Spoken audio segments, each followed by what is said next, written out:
Elena sat in her small apartment in Manila, staring at her laptop screen. Her hands were shaking as she looked at the profile she had created on the marriage website. Everything was honest. Her age, 28. Her education, a college degree in teaching. Her hobbies, cooking and reading. But there was one thing missing. One big thing she hadn't mentioned. 3 years ago, her life had changed forever. A drunk driver had crashed into her parents' car while she was in the back seat. Her mother and father died instantly. Elena survived, but her legs didn't. The doctor said she would never walk again. At 25, she had gone from being an independent young woman to someone who needed help with almost everything. The medical bills were crushing. Her aunt had helped as much as she could, but money was running out. The small apartment they shared was getting too expensive. Elena needed a solution, and she needed it fast. That's when she found the website. International marriages. Women looking for husbands abroad. Men looking for wives. She had matched with a man named James. He lived in Montana, America, a place she had only seen in movies. Big skies, mountains, and ranches. James was a widower. His wife had died from cancer 2 years ago. He had a 6-year-old daughter named Sophie. His profile was simple and honest. He wasn't looking for romance.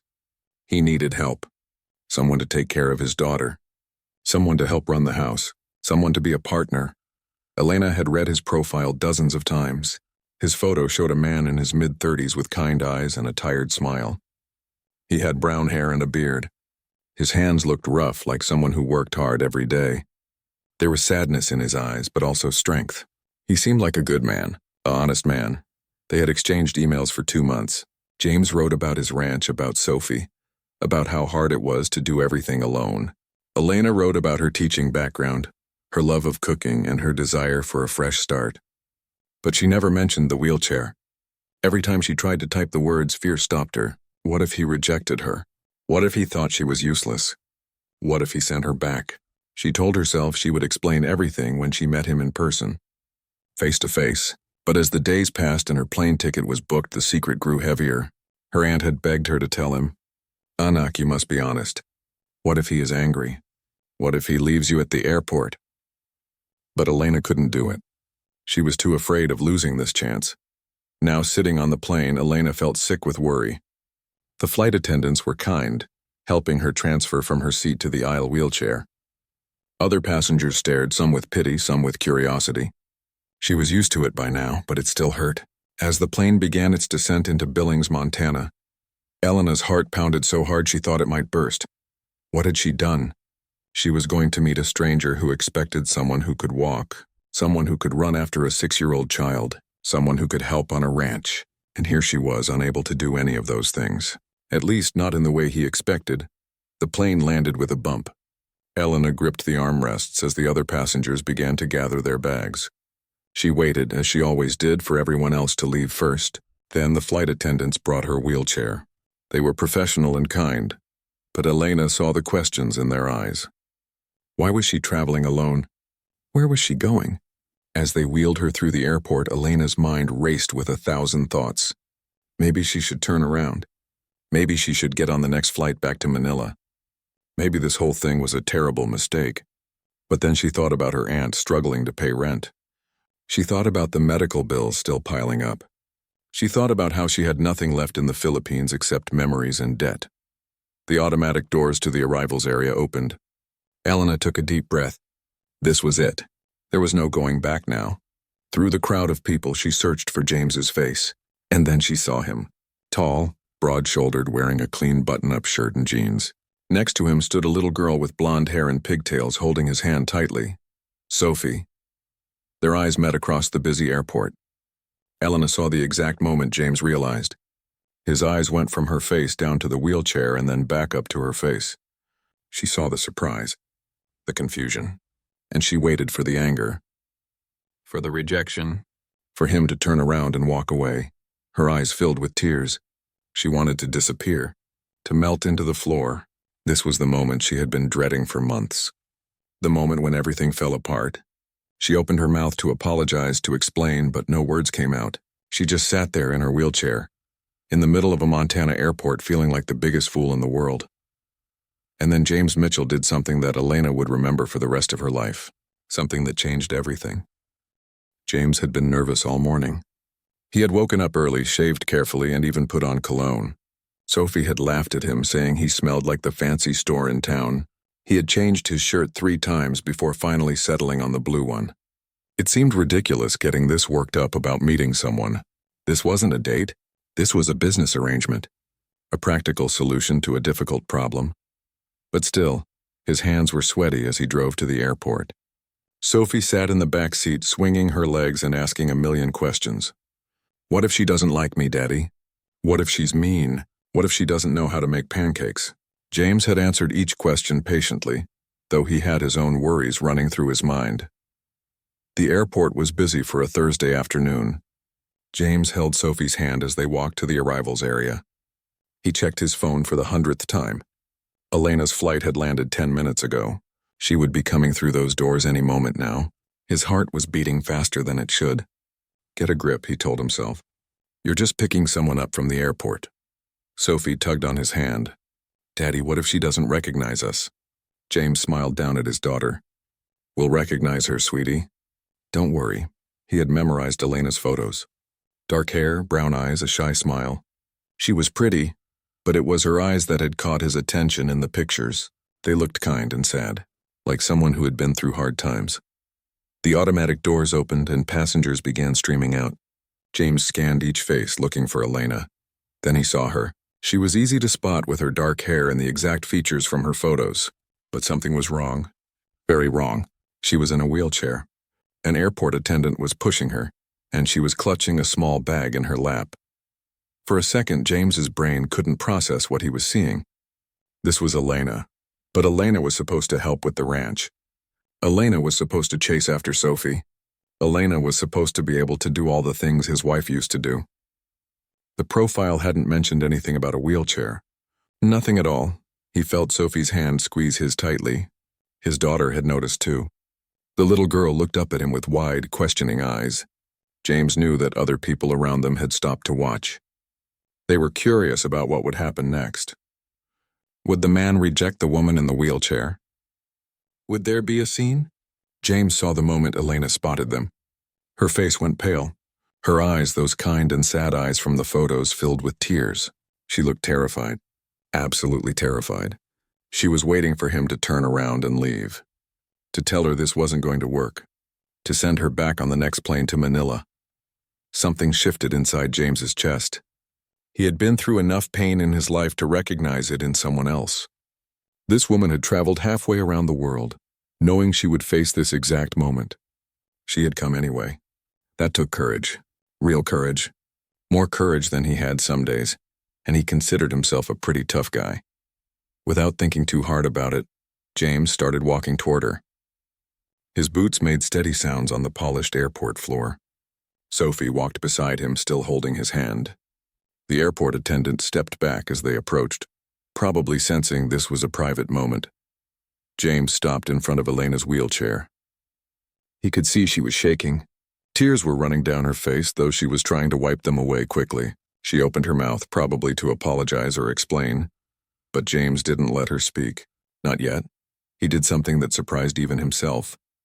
He knelt down. Right there on the airport floor with dozens of people watching, he got down on one knee so he was at her eye level. He wanted her to see his face clearly. To see that he wasn't angry. To see that he wasn't going to leave her here. James smiled. It was a genuine smile, warm and welcoming. Welcome home, Elena, he said, his voice soft but clear. I'm glad you made it safely.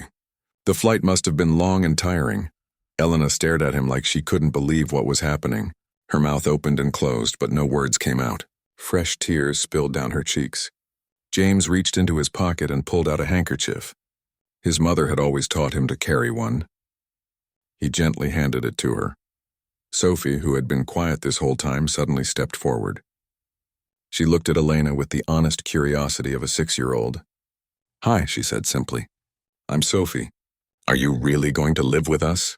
Daddy said you know how to cook lots of different foods. I like trying new foods, except mushrooms. I don't like mushrooms.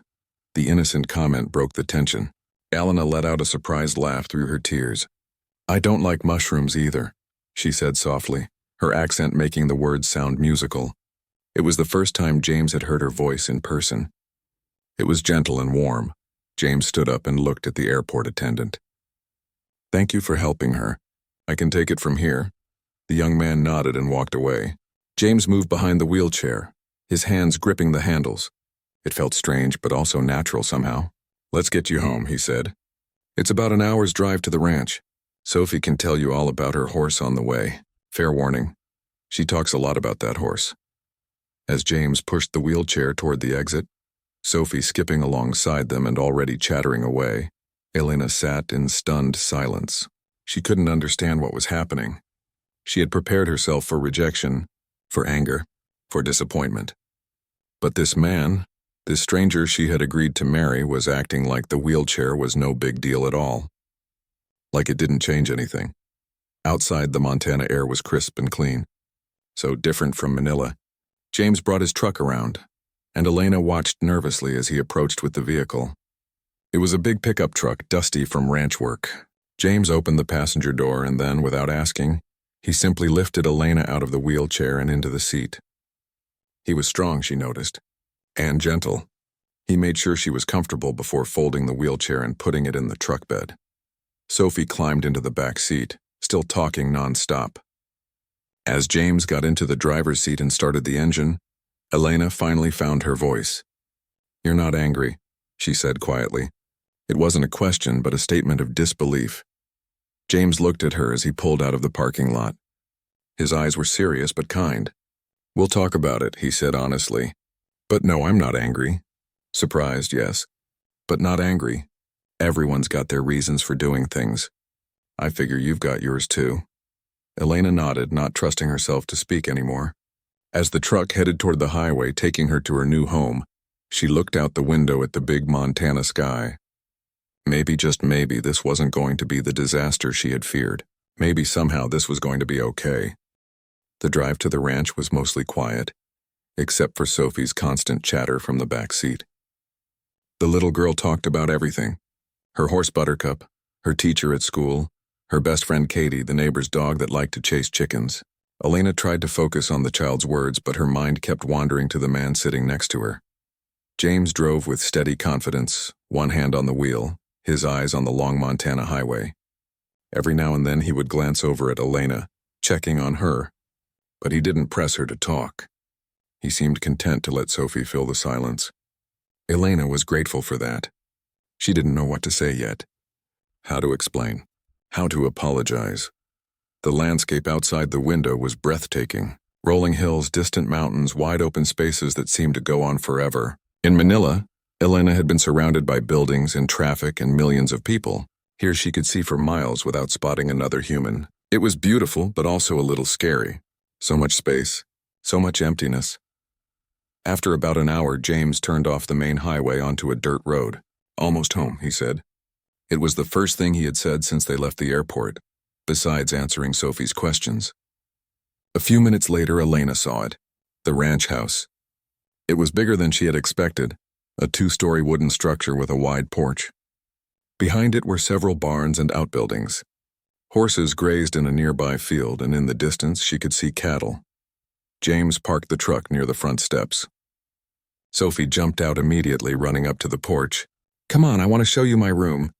But Elena couldn't follow. She sat in the truck, looking at the steps leading up to the porch. There were 5 of them, 5 steps that might as well have been a mountain. James came around to her side and opened the door. Without a word, he lifted her again, carrying her up the steps while Sophie brought the wheelchair. Elena felt embarrassed. This was going to be her life now, she realized. Always needing help, always being carried, always being a burden. The inside of the house was warm and comfortable. Wooden floors, cozy furniture, pictures on the walls. It smelled like coffee and something sweet, maybe cinnamon. James set Elena down on the couch and brought her wheelchair over. Sophie immediately grabbed her hand. "Come see my room, please." For the next hour, Sophie gave Elena a complete tour of the house. Or at least the downstairs. The little girl showed her the kitchen, the living room, the den where her father worked on ranch paperwork. She pointed out where her toys were, where the television remote was hidden and which cabinet had the cookies. Elena smiled despite her nervousness. The child's enthusiasm was contagious. James made dinner. Simple food. grilled chicken, potatoes, and salad. He moved around the kitchen with the efficiency of someone who had been cooking for himself and his daughter for a long time. Elena offered to help, but he shook his head. Tonight you rest. Tomorrow we'll figure out how to make the kitchen work for you. They ate at the dining table. Sophie talked throughout the meal, and James listened patiently, occasionally adding a comment or question. Elena picked at her food. She was too nervous to eat much. Every few minutes she would glance at James, trying to read his expression. But his face was calm, giving nothing away. After dinner, James took Sophie upstairs for her bath and bedtime. Elena could hear them moving around above her, water running, Sophie's giggles, James's low voice reading a bedtime story. The sounds of a normal family, a family she was supposed to be part of now. But how could she be, when she couldn't even climb the stairs to tuck the child into bed? Elena sat alone in the living room, her anxiety growing with each passing minute. Finally, she heard James's footsteps on the stairs. He came down and poured himself a cup of coffee. He offered one to Elena, and she nodded. They sat in silence for a moment, the only sound the ticking of a clock on the wall. Elena couldn't take it anymore. She had to say something, had to explain, had to give him the chance to change his mind before this went any further. "I should have told you," she said, her voice barely above a whisper. "About the wheelchair. About my legs. I was afraid and I was wrong. If you want to send me back, I understand. I'll pay you back for the ticket somehow. I don't know how, but I will." Her hands were shaking so badly that tea sloshed in her mug. She set it down quickly before she spilled it. Tears were threatening again. She had cried more today than she had in months. "I'm sorry," she continued. "I know you needed someone who could help with the ranch, who could run after Sophie, who could do all the normal things. And I can't do those things, at least not the way you expected." James was quiet for a long moment. He stared into his coffee cup, his expression thoughtful.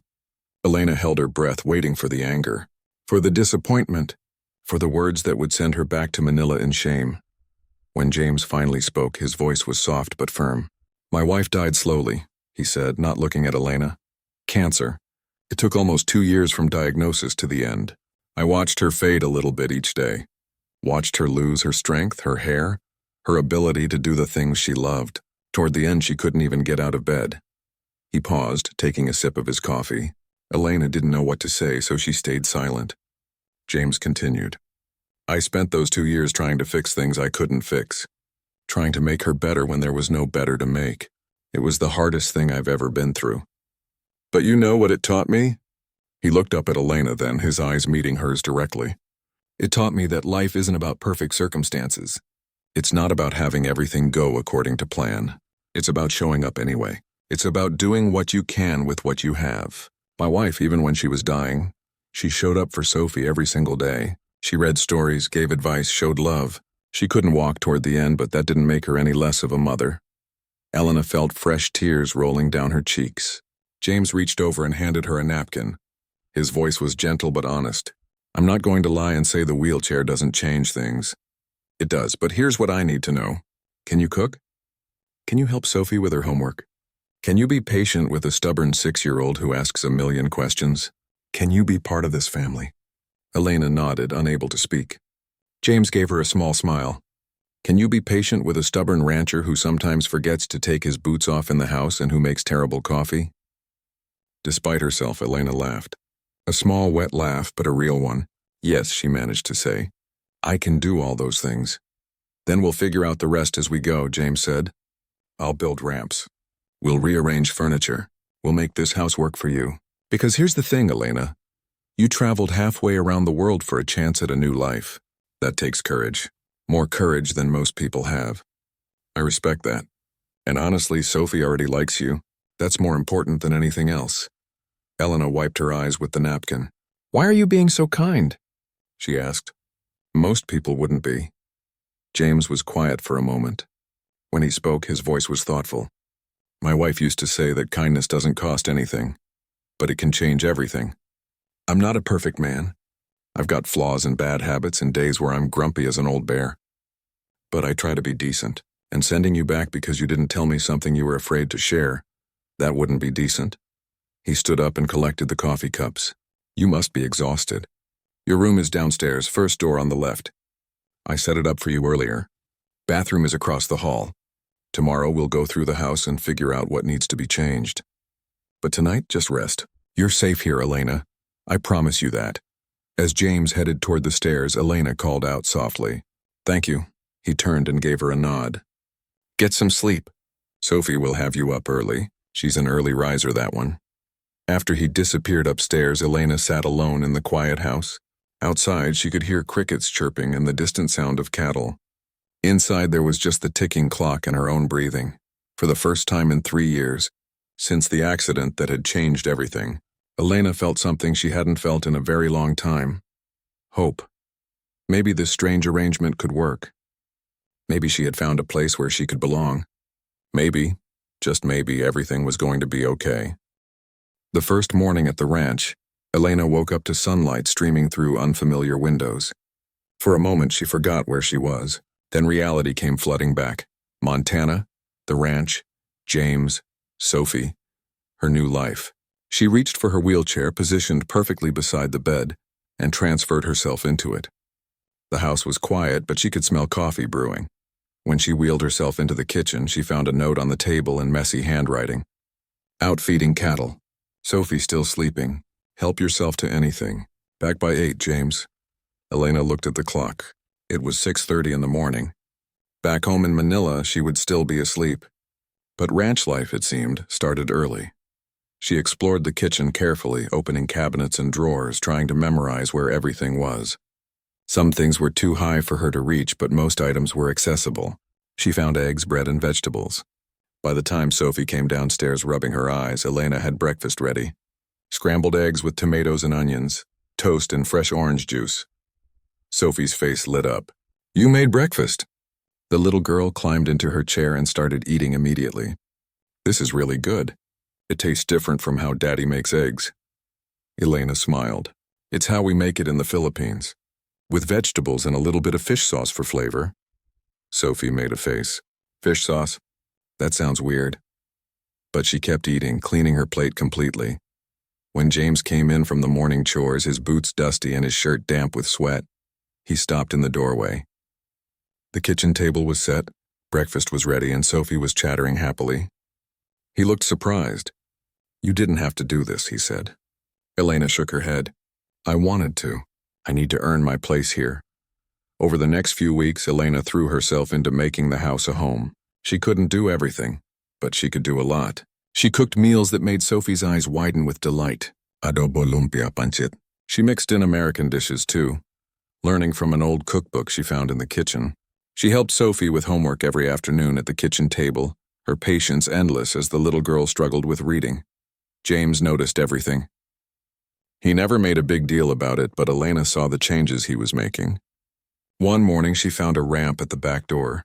For easier access to the garden, James said casually. A few days later, the doorway to the bathroom was wider. Always meant to fix that, he claimed, though Elena knew better. Items in the kitchen were gradually moved to lower shelves. A cutting board was mounted at wheelchair height. The laundry room was reorganized so everything was within her reach. But it wasn't just physical changes. James changed his habits too.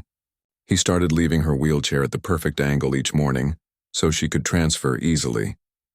He learned which tasks she could do independently and which ones she needed help with, never offering assistance unless she asked. He taught Sophie to be helpful without making Elena feel helpless. Can I get that for you? Became Sophie's favorite question, asked with genuine eagerness, not pity. One afternoon, about a month after Elena's arrival, Sophie brought her homework to the living room where Elena was folding laundry. The little girl had been quiet all day, which was unusual. Finally, she spoke up. Elena, can I ask you something? Elena stopped folding and gave the child her full attention. Of course, sweetie. What is it? Sophie fidgeted with her pencil. Did it hurt? When you got hurt and couldn't walk anymore? Elena was quiet for a moment, choosing her words carefully. Yes, it hurt very much. Both my body and my heart. I was very sad for a long time. Sophie nodded seriously. My mama dying hurt my heart too. Daddy said that's okay, that it's normal to be sad when something bad happens. Your daddy is a very smart man, Elena said softly. Sophie looked up at her. Do you still get sad? Elena considered the question honestly. Sometimes, but not as much as before. Being here with you and your daddy, that makes me happy. Happy is stronger than sad, I think. Sophie thought about this for a moment. Then she did something unexpected. She climbed off her chair and crawled into Elena's lap. She had never done that before. Elena froze, not sure what to do. Then slowly, carefully, she wrapped her arms around the little girl. Sophie nestled against her chest. "My mama used to smell like the hospital," Sophie whispered. "All medicine and clean stuff. You smell like cinnamon and something sweet. I like it better." Elena felt something crack open in her chest, something warm and painful and beautiful all at once. She held the child close, feeling tears prick her eyes. "Thank you, Sophie," she whispered back. "That's the nicest thing anyone has ever said to me." They sat like that for a long time, just holding each other. When James came in later and found them reading a book together, Sophie still curled in Elena's lap, he smiled. A real, genuine smile that reached his eyes.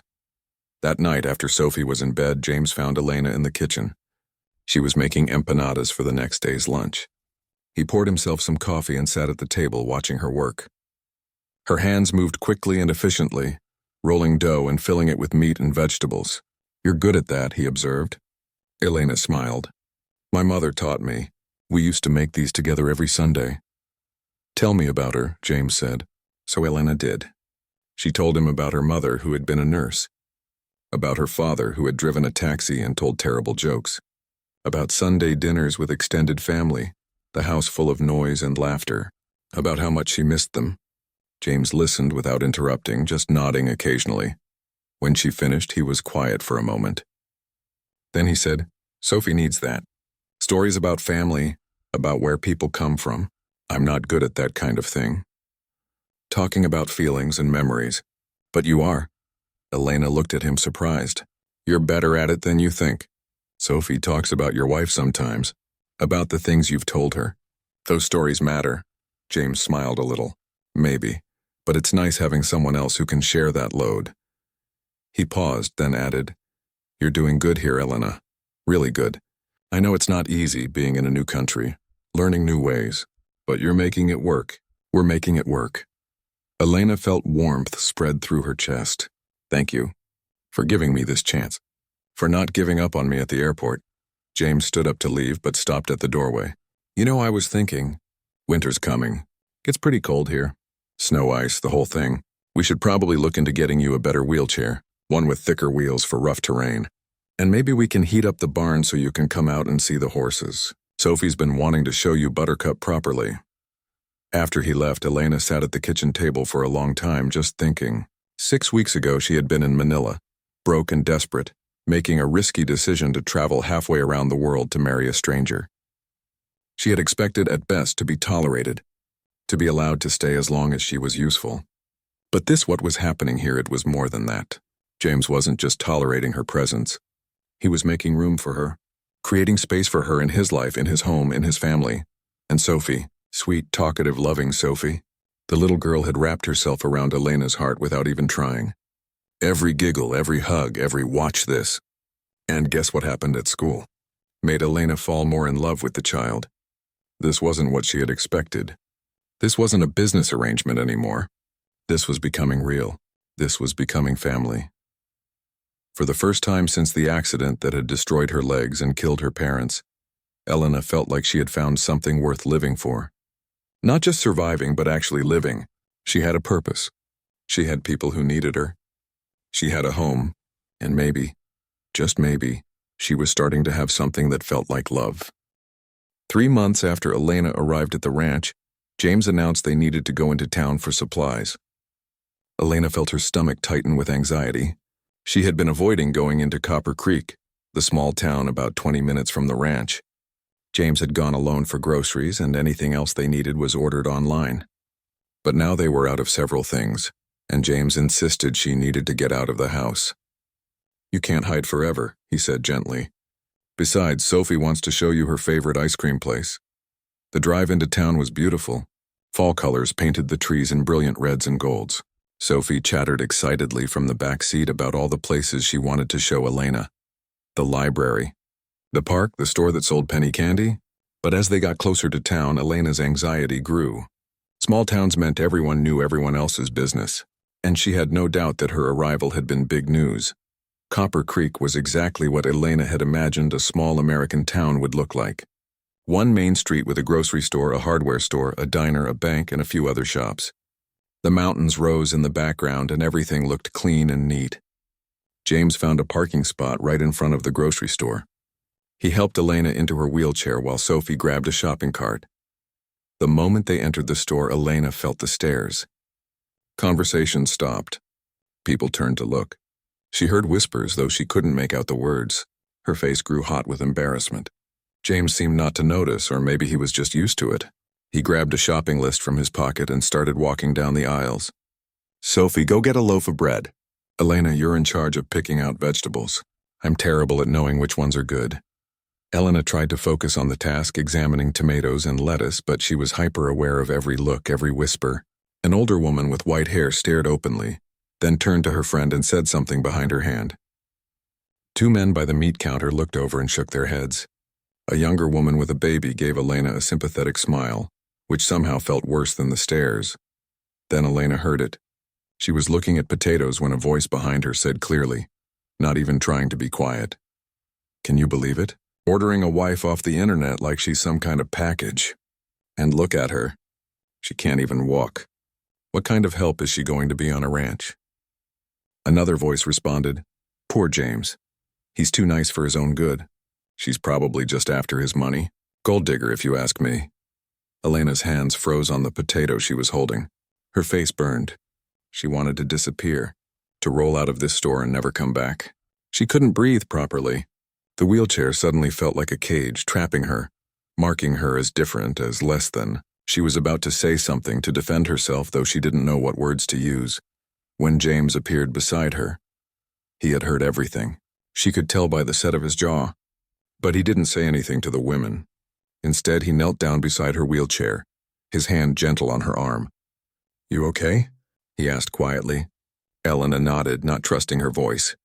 James squeezed her arm once. Good, because we need your expert opinion.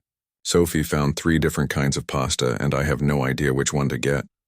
They moved on through the store, but Elena could barely focus. The words kept echoing in her head. Gold digger. Can't even walk. What kind of help? She had heard variations of these things before, back in Manila, from neighbors who thought she was foolish to agree to this marriage. But hearing it here in her new home hurt more than she expected. They were in the cereal aisle when it happened. A woman approached them, and Elena recognized her immediately. She was the type you could spot anywhere. Perfectly styled blonde hair, expensive clothes, makeup just so. She was pretty in a sharp way, and she walked with the confidence of someone who had never been told no. She came straight up to James, completely ignoring Elena and Sophie. James, honey, the woman said, her voice sweet as syrup but with something cold underneath. I heard you were in town. We've all been so worried about you. James straightened up from where he had been helping Sophie reach a box of cereal. Hello, Linda, he said, his voice carefully neutral. We're just doing some shopping. Linda's eyes finally flicked to Elena and her smile became even more fake. Yes, I can see that. I heard you went through with this arrangement. James, honey, we need to talk. Privately. She emphasized the last word, making it clear that Elena wasn't welcome in the conversation. James didn't move. Anything you need to say, you can say in front of my wife. The word wife made Linda's smile tighten. Fine, James, you can't actually be going through with this. I mean, look at her. She clearly needs a caretaker, not a husband. You've already got enough on your plate with Sophie and the ranch. You don't need another burden. Everyone in town is talking about it, about how she's taking advantage of you. Elena felt like she had been slapped. She wanted to say something, to defend herself, but her throat was tight and her eyes were burning with tears. Sophie, who had been quiet, suddenly spoke up. Elena's not a burden. She makes the best food and helps me with my homework and reads me stories. But Linda just gave the child a condescending smile. Of course, sweetie. I'm sure she's very nice. Then Linda looked at James again and her voice became softer, more intimate. James, we've known each other our whole lives. Your wife and I were friends. I was there when she died. I've been there for you. I could help you. Really help you. Not like, she gestured vaguely at Elena. Not like this situation. You deserve better. Sophie deserves better. What happened next, Elena would replay in her mind 100 times. James reached down and took Elena's hand. Not roughly, not making a show of it, just naturally, like it was the most normal thing in the world. His fingers laced through hers, warm and solid. It was the first time he had ever held her hand that way, the first time he had touched her with anything other than practical necessity. "Linda," James said, and his voice was quiet, but everyone in the nearby aisles could hear him. The store seemed to have gone silent. "Elena is my wife. She takes care of my daughter. She takes care of my home. And honestly, she's starting to take care of me too. She makes sure I eat proper meals instead of just sandwiches. She reminds me about Sophie's school events. She makes our house feel like a home again, not just a place where we exist." He squeezed Elena's hand gently, still looking at Linda. "The wheelchair doesn't change any of that." Elena traveled halfway around the world, leaving everything she knew, to give Sophie and me a chance at being a family again. That takes more courage than most people have. It certainly takes more courage than judging someone you don't even know. James paused, his voice becoming firmer. "We're doing just fine. Better than fine, actually. So I'd appreciate it if you and everyone else in this town would stop acting like you know what's best for my family, because you don't. Now, if you'll excuse us, we have shopping to finish." The entire store was silent. Elena heard someone drop a can and it rolled down an aisle with a loud clatter. Linda's face had gone from fake sweetness to genuine shock to anger. Her cheeks were red and her eyes were hard. "Fine," she said sharply. "I was just trying to help. Don't come crying to me when this all falls apart." She turned on her expensive heels and walked out of the store, her back rigid with anger. The moment the door closed behind her, the whispers exploded. But they sounded different now, less judgmental, more surprised. Elena sat frozen, staring at her hand in James's. He hadn't let go yet. Finally, he looked down at her. "You okay?" he asked again. Elena nodded, still unable to speak. James squeezed her hand once more, then released it. "Good. Let's finish up here and get some ice cream. Sophie's been patient long enough." As they moved through the rest of the store, Elena noticed the stares had changed. Some people still looked uncomfortable or judgmental, but others nodded at James with respect. An old man in a worn cap touched his hat brim in greeting. The young woman with the baby gave Elena a warm smile and a thumbs up. At the checkout, the teenage girl working the register looked nervous. "Mr. Mitchell," she said quietly as she scanned their items. "I just wanted to say I think what you said was really cool. My mom has a wheelchair too, and people treat her like she's invisible sometimes. It's nice when someone stands up for what's right." James just nodded, but Elena saw something soften in his expression. In the truck on the way home, after they stopped for ice cream and Sophie had chocolate all over her face, Elena finally found her voice. "Thank you," she said quietly. James kept his eyes on the road. "For what?" "For defending me. For holding my hand. For not letting that woman make me feel small." James was quiet for a moment. Then he said, "You're family now, Elena. That's what family does. They stand up for each other." Something shifted between them in that moment. Something that had been building slowly for 3 months suddenly clicked into place. James's hand on the steering wheel relaxed. Elena's shoulders dropped from where they had been hunched with tension. In the back seat, Sophie hummed happily, completely unaware that everything had just changed. When they got home and James carried the groceries inside, Elena sat for a moment in the truck looking at the ranch house. Their house, her home. For the first time since arriving in Montana, she truly believed it. This was her home. 3 months had passed since the incident at the grocery store. Life on the ranch had settled into a comfortable routine. Elena had learned to navigate not just the house but the entire property. James had paved pathways so she could wheel herself to the barn to visit the horses. Sophie would sit on Elena's lap as they watched Buttercup graze in the field. The little girl explaining every detail about horse care that she had learned from her father. Elena had become more confident in her role. She managed the household, kept track of appointments and ranch business, and had even started helping with the ranch's bookkeeping. Her teaching background came in handy when working with Sophie on homework. The little girl's reading had improved dramatically under Elena's patient guidance. Everything seemed to be working. They were becoming a real family. Then one Tuesday afternoon, everything changed.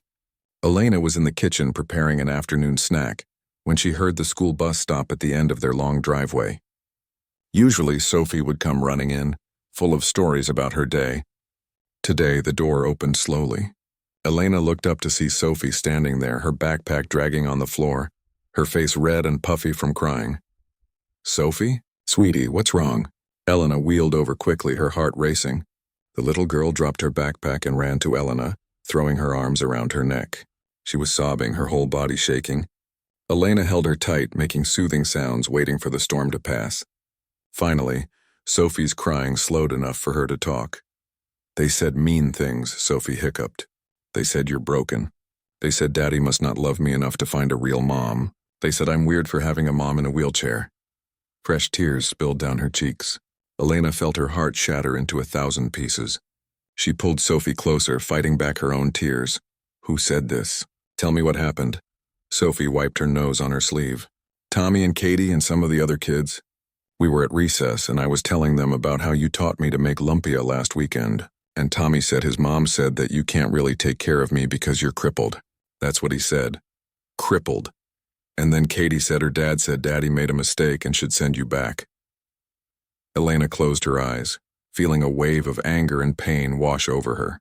These were children repeating things they heard at home.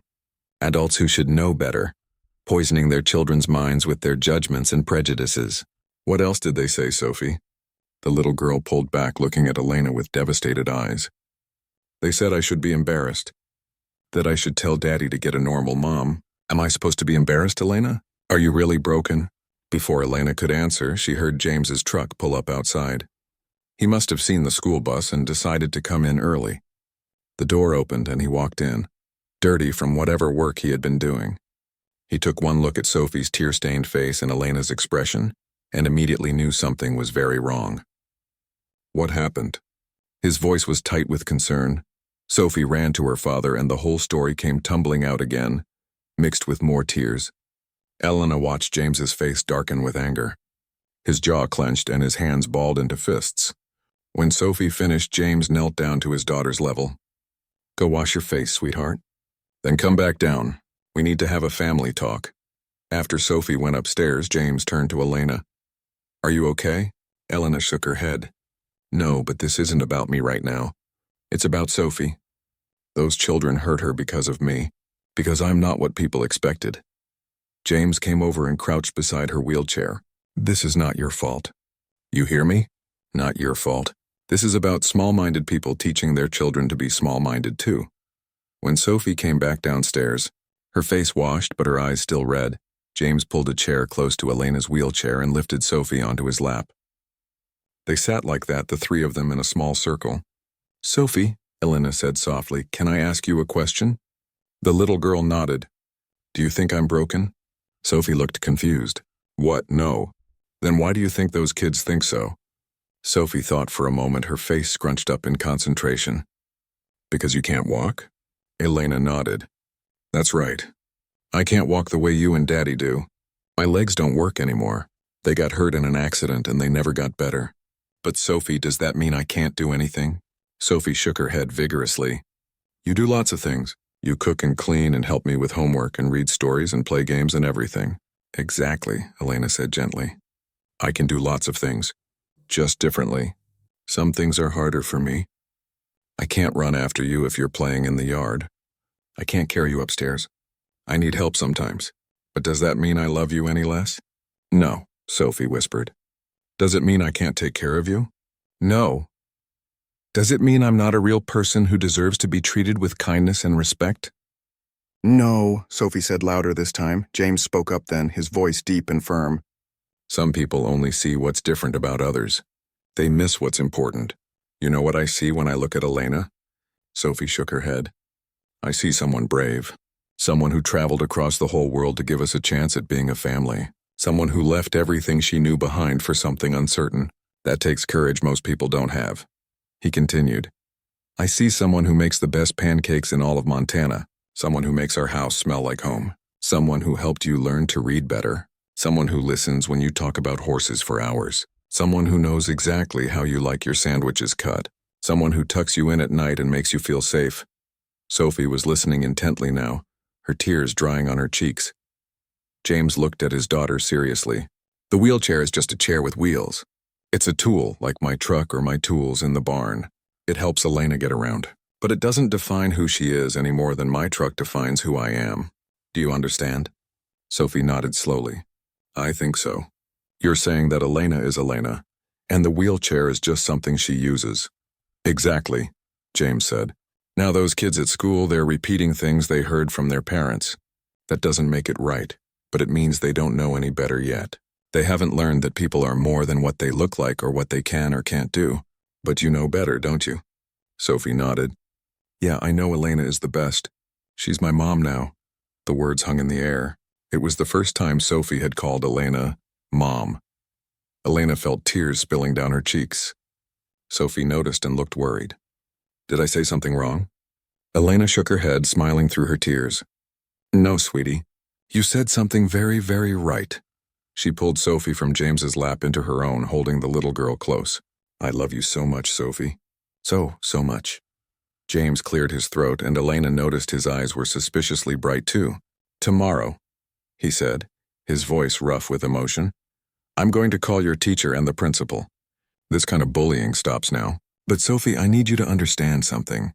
Not everyone is going to accept Elena. Some people are going to say mean things. That's their problem, not ours. What matters is what we know to be true. We know Elena is part of our family. We know she loves us and we love her. Nothing anyone else says can change that. Sophie thought about this seriously. What should I say if kids are mean again? Elena spoke up. You can tell them the truth. That I use a wheelchair because my legs don't work. But I'm still a person who can love and care for you. That families come in all different shapes and sizes and ours is perfect just the way it is. James added, and if they keep being mean, you tell your teacher and you tell us. We're a team, remember? We handle things together. That night, after Sophie was finally asleep, emotionally exhausted from the day, James and Elena sat on the back porch. The Montana sky was full of stars, more than Elena had ever seen in Manila. James had brought out 2 beers and they sat in comfortable silence for a while. Finally, James spoke. She called you Mom. Elena smiled in the darkness. I heard. How do you feel about that? Elena thought carefully before answering. Terrified, honored, happy all at once. I never thought I would have children.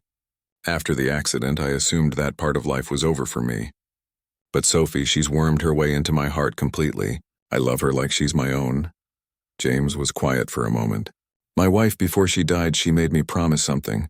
She made me promise that I would find someone to love Sophie, someone who would be a mother to her, not just a caretaker. I thought it was an impossible promise. But you, Elena, you're keeping that promise for me. Elena felt fresh tears threatening. She had cried more today than she had in months.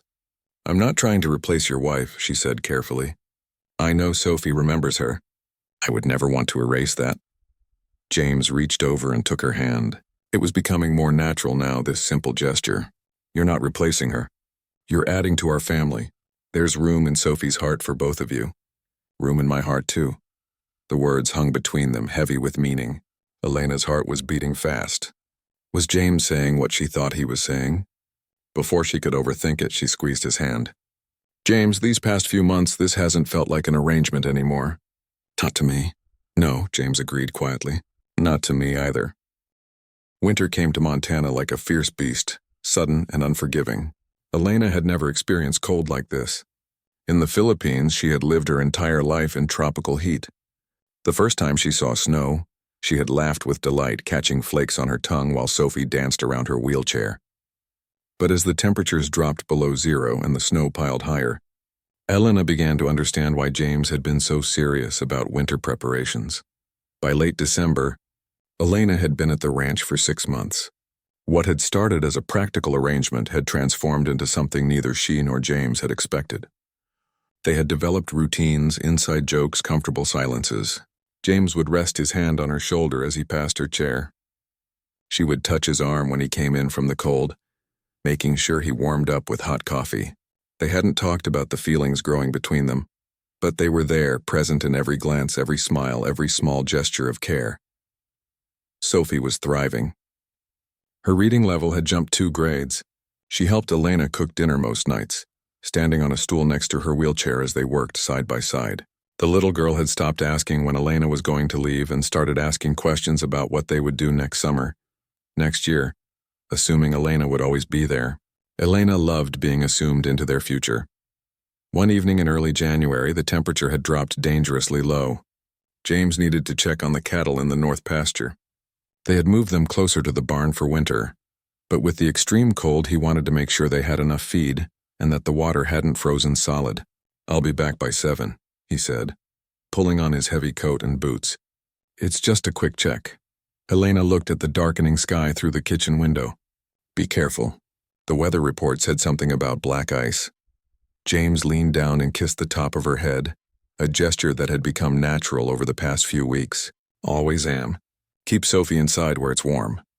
Sophie was in the living room, building an elaborate fort out of blankets and pillows. Elena had been helping, handing her clothespins and sheets. 7 o'clock came and went. Elena tried not to worry.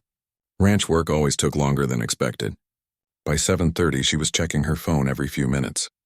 By 8, she was genuinely worried. Sophie had noticed too. "Where's Daddy?" the little girl asked, her voice small. "He said he'd be back." Elena forced a smile. "You know your daddy.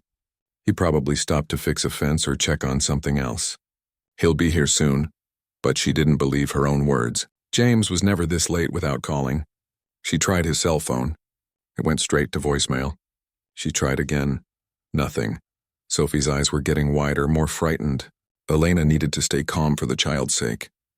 "Sophie, sweetie, why don't you go upstairs and get ready for bed? I'm sure Daddy will be home soon." At 8:30, Elena saw headlights coming up the drive. Relief flooded through her, but it quickly turned to confusion. That wasn't James's truck. It was an SUV with lights on top. The sheriff. Elena's blood ran cold. "Sophie, stay upstairs," she called out, then wheeled herself to the front door as fast as she could. Sheriff Tom Bennett stood on the porch, his face grave. Elena knew before he said a word. "There's been an accident," he said without preamble. James hit black ice on the county road. His truck went into a ditch. He's alive but hurt. They've taken him to County General Hospital. Broken leg, possible concussion. They're still evaluating. Elena couldn't breathe. The world seemed to tilt. "How bad?" she managed to ask. The sheriff shook his head. "I don't know all the details, but he was conscious when the ambulance took him." "That's a good sign. Do you need a ride to the hospital?" Elena's mind was racing. "Sophie!" "I can't leave Sophie." The sheriff nodded. "I'll call Mrs. Chen next door. She can stay with Sophie. You need to be with your husband." The word hit Elena hard. James was her husband legally, but somewhere along the way he had become more than that. He had become the person she thought about first thing in the morning and last thing at night. The person whose smile made her day better. The person she couldn't imagine living without. And now he was hurt and she wasn't there. Sophie appeared at the top of the stairs, her face pale. "Is Daddy okay?" Elena forced strength into her voice. "Daddy had a little accident with his truck. He's at the hospital and I'm going to go see him. Mrs. Chen is going to come stay with you." Sophie ran down the stairs and threw herself into Elena's lap, crying, "Is he going to die like Mama?" Elena held the little girl tight, her own tears threatening. "No, sweetie, no, he's going to be fine. I promise you he's going to be fine." She prayed she wasn't making a promise she couldn't keep. Mrs. Chen arrived within 15 minutes. The elderly neighbor had been kind to Elena from the beginning, never judging, always offering help. "Go," she said firmly. "Sophie will be fine with me. You be with James." The drive to the hospital was terrifying.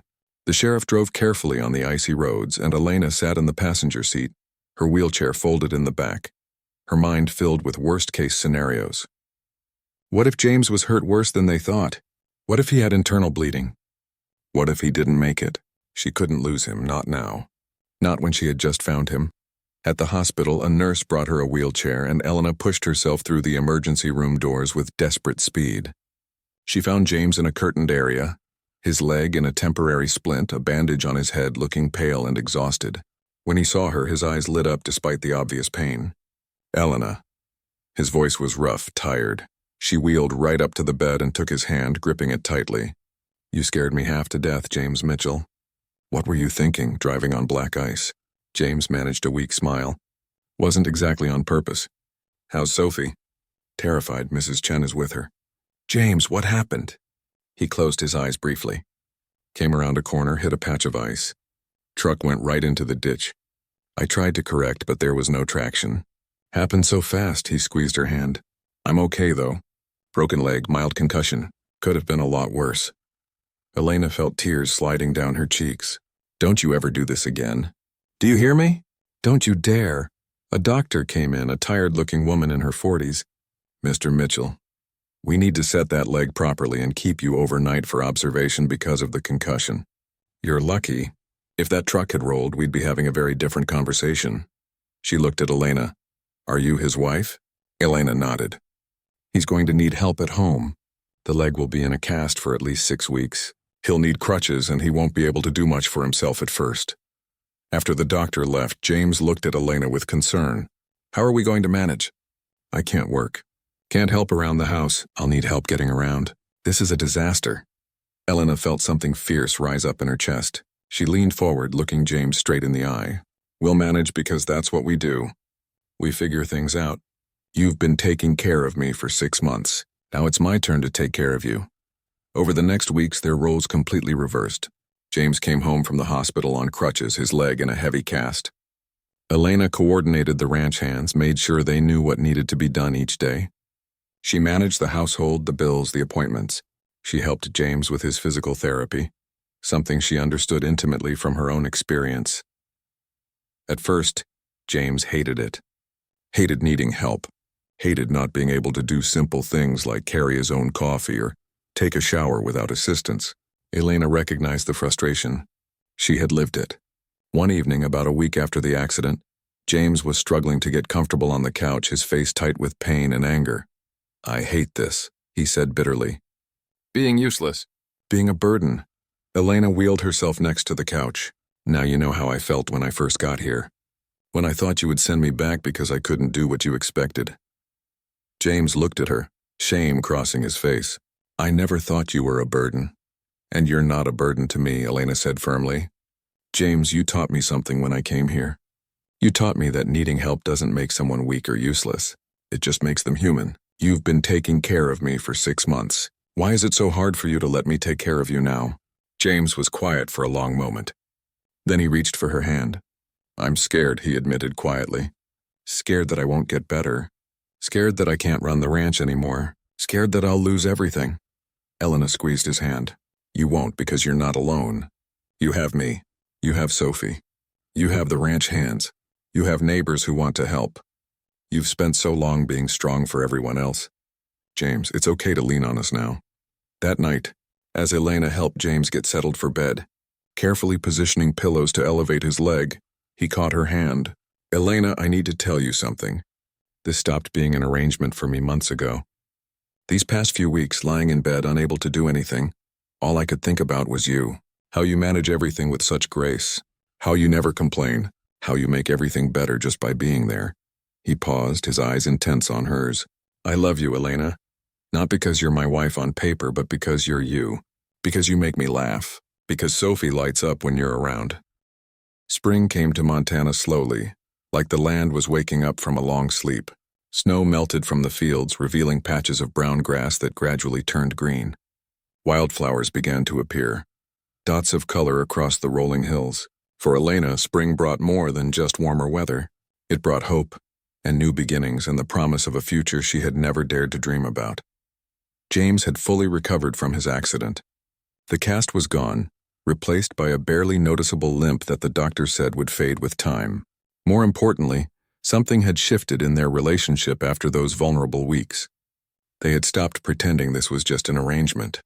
They held hands while watching television. James kissed her goodbye in the mornings and hello in the evenings. Sophie caught them hugging in the kitchen once and just smiled, saying, "Finally," before skipping away. One evening in late April, after Sophie was asleep, James asked Elena to come out to the porch. The sun was setting, painting the sky in shades of pink and gold. He seemed nervous, fidgeting with something in his pocket. Elena waited, her heart beating faster. She had a feeling she knew what was coming, but she didn't want to assume. James knelt down beside her wheelchair, just like he had at the airport nearly 9 months ago. But this time his eyes weren't just kind. They were filled with love. Elena Rodriguez, he said, his voice shaking slightly. We got married for all the wrong reasons. A business arrangement between strangers. But somewhere along the way, you became my best friend. You became Sophie's mother. You became the person I can't imagine living without. He pulled out a small box from his pocket.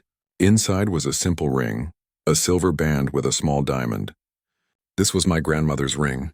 She gave it to me before she died and told me to give it to someone who made me want to be better. Someone who saw me, really saw me, and loved me anyway.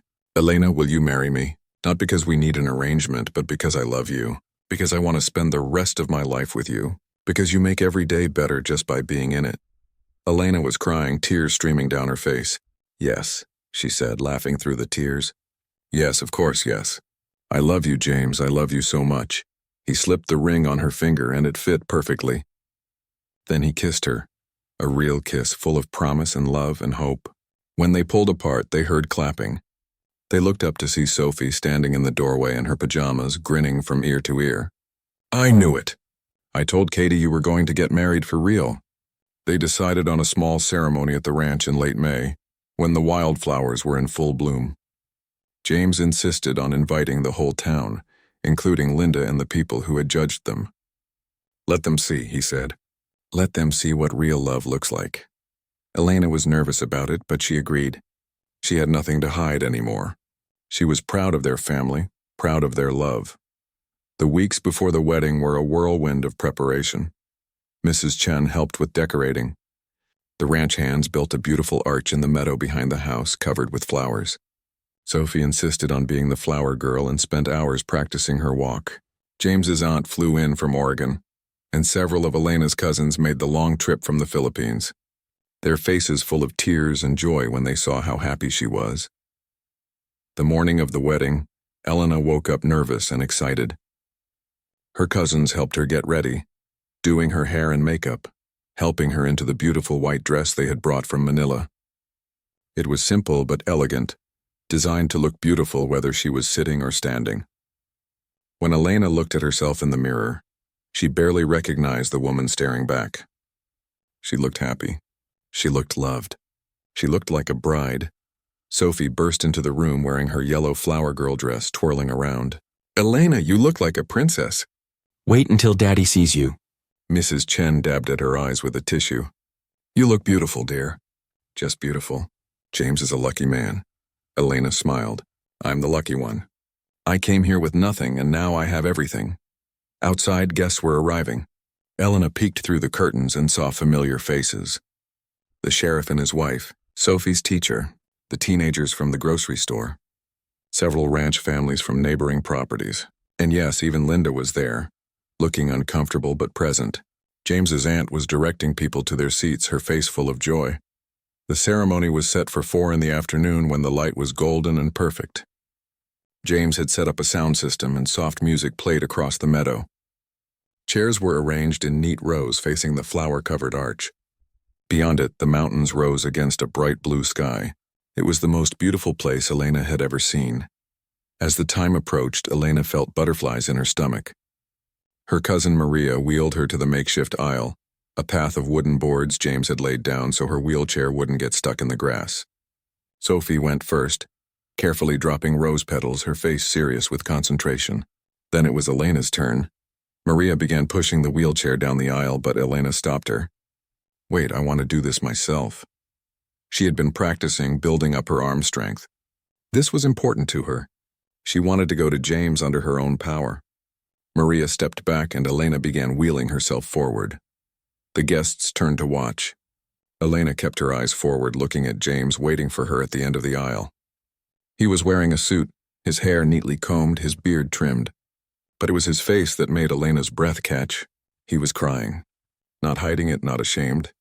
Just openly emotional, watching her come toward him with such love in his eyes that Elena felt her own tears start. When she reached him, James did what he always did. He knelt down, getting on her level, taking both her hands in his. You're beautiful, he whispered. So beautiful. The officiant, a kind older man from the town church, smiled at them both. Dearly beloved, we are gathered here today to witness the union of James and Elena in marriage. Though they have been legally married for some time, today they choose to renew their vows not out of obligation, but out of love. The officiant asked them to face each other, This was the moment Elena had been planning. With James's help, she stood up using the specialized standing frame her physical therapist had been working with her on for months. It was a surprise she had kept secret from everyone except her therapist and cousins. She wanted to stand for her vows. She wanted to look James in the eye standing on her own 2 feet, even if she needed support to do it. The crowd gasped. Sophie clapped her hands over her mouth. James's eyes went wide with shock and joy. Elena stood, trembling but determined, holding James's hands for balance. She was standing. After 3 years of sitting, she was standing for this moment. "Elena," James breathed, "you're standing." She smiled through her tears. For you, for us. "For this moment." The officiant gave them a moment, letting the emotion settle. Then he nodded for them to begin. James went first, his voice thick with emotion. "Elena, 9 months ago you arrived at an airport and I didn't know what to expect. But from that first moment you surprised me. You've surprised me every day since. You're stronger than anyone I've ever known, not despite your challenges, but because of how you face them with courage and grace." He paused, composing himself. "You came into Sophie's life and mine, and you filled all the empty spaces we didn't even know we had. You taught me that asking for help isn't weakness. You taught Sophie what it means to be brave. You taught both of us what it means to be loved.